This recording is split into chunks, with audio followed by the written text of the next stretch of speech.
Do you believe this government acted too late in response to the coronavirus crisis? I think there have been mistakes. I wasn't convinced by the original strategy. I don't think we've been moving quickly enough on tests and on protective equipment. But I want to work constructively with the government. I don't want to score party political points. I spoke to the Prime Minister yesterday and said that I meant what I said when I would be constructive. He's invited me to a meeting later this week with him and experts, and I said I'd accept that. I also asked him if I could have Privy Council briefings with the experts. He's agreed to that, and I'm going to have a briefing this afternoon. So there are criticisms, but those criticisms should be for a purpose, and the purpose should be the same as the government's, which is to pull together, if there are mistakes, let's put them right. Testing is an example of that. I think the government was going too slowly.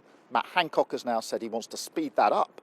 So our job is to support the government to speed that up and to try and get as many tests as we can.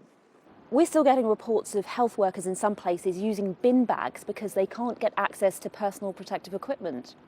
Yeah, again, that's an area of real concern, the protective equipment that's needed on the front line. And we're asking people on the front line, and they are doing this, to exercise incredible bravery and courage in what they're doing. They deserve to be properly protected. And so, of course, we'll push the government on that.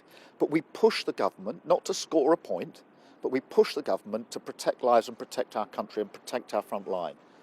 So you're all set for this briefing. What is the one thing that you really intend to raise there? The most important thing, I think, is what's the exit strategy? And that's a combination, it seems to me, of testing and a vaccine. What's the plan? What's the timetable?